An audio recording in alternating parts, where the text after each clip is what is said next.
Joseph Edward Duncan III, America's most violent criminal, condemned to die 3 times. How bad can a guy be? If there was a scale on measuring the evilness of a person, then this one right here would be one among those who will literally break the scale. Meet Joseph E. Duncan III. You might have known him already, you may have not. But knowing that this guy is sentenced to die multiple times, on top of his multiple life sentences, would be enough to make your blood curl, or boil, or both at the same time. A word of warning though, the details you are about to come across are extremely violent in nature. Proceed with caution. Early criminal history. Duncan, who was born in Tacoma, Washington, has a lengthy criminal history which dates back to when he was 15 years old. In that incident in 1980, Duncan raped a 9-year-old boy who he held at gunpoint. He was sentenced to 20 years in prison for it. As a result, he spent most of his adult life in prison. While incarcerated, Duncan confided to his therapist that aside from the case that got him locked up, he had already raped more than 10 boys by the time he was 15. I don't even think of Duncan as human. Duncan received parole in 1994 after serving 14 years. He returned to prison 3 years later for a violation of his parole. He was once again released from prison in 2000 for good behavior. After moving to North Dakota, Duncan was arrested in 2005 for molesting 2 boys at a playground. Someone helped him post bail. However, he skipped bail and disappeared. He later emerged after committing a horrendous crime, a crime so terrifying it will send chills up and down your spine. The Grown family murders and kidnapping. On May 16, 2005, Duncan broke into the Groans' home, tied everyone up and bludgeoned the mother, Brenda, 39, her boyfriend, Mark McKenzie, 37, and Brenda's son, Slade, 13, with a claw hammer. Duncan took Dylan, 9, and Shasta, 8, somewhere else where he later tortured and molested them. Idaho authorities were stunned by the sight that met them at the Groan home. Blood and gore were everywhere.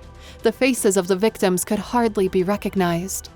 An officer who was there in the scene was so shocked by the sight that he reportedly quit the force months after the incident. An Amber Alert was issued. Police and volunteers searched the area for 2 missing children. A month later, Shasta was seen at a diner along with an unknown man. The employees and some diners instantly recognized the girl. The manager called the police, who apprehended the man later on, identified as Duncan.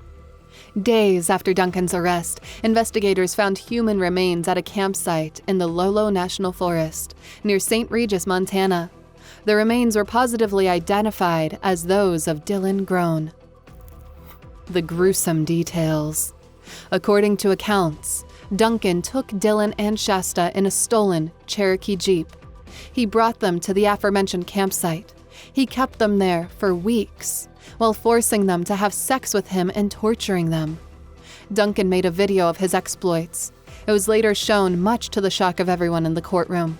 There, revealed the horrific acts he committed on Shasta and Dylan, who at one point forced them to perform sex acts on each other. One of the jarring moments showed in the tape was when he tied a wire around Dylan's neck and hung him. Duncan masturbated as he watched Dylan gasp for air. Now half dead, he told Shasta to drag Dylan out of the tent and placed him beside a campfire. Duncan then accidentally shot the boy in the stomach with a sawed-off shotgun.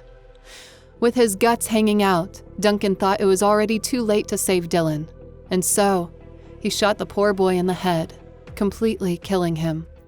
With the film still rolling, Duncan proceeded to chop Dylan's body into little pieces. He then forced Shasta to throw Dylan's body parts into the fire. "The devil is here, boy, the devil himself," Duncan can be heard yelling on one of the videos. "The devil likes to watch children suffer and cry." This level of utter depravity was among the first that the FBI had ever come across. The aftermath. After Duncan's arrest, Shasta was taken back to her biological father, as her mother and stepfather are now dead. As for Duncan, the man has been convicted by 3 courts an Idaho District Court, the U.S. Federal Court in Idaho, and the California Superior Court. In Idaho District Court, Duncan was indicted for the kidnapping and murders of Brenda and Slade Groen and Mark McKenzie. He was initially sentenced to 3 consecutive life sentences without the possibility of parole by the court. Later on, he was given 3 additional life sentences. At the federal court, the judge imposed 3 death sentences for the kidnapping, sexual exploitation, and the use of firearms resulting to the death of a child. These were all related to Dylan's death alone. Later on, the court gave Duncan an additional 3 consecutive terms of life without parole.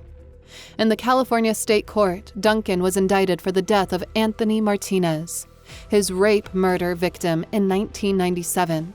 He was given by the court 2 life terms without the possibility of parole or right to appeal. Duncan, now 56, is currently held imprisoned at the United States Penitentiary in Terre Haute, Indiana. Thanks for watching, and don't forget to hit that like button and subscribe to our channel for more videos like this.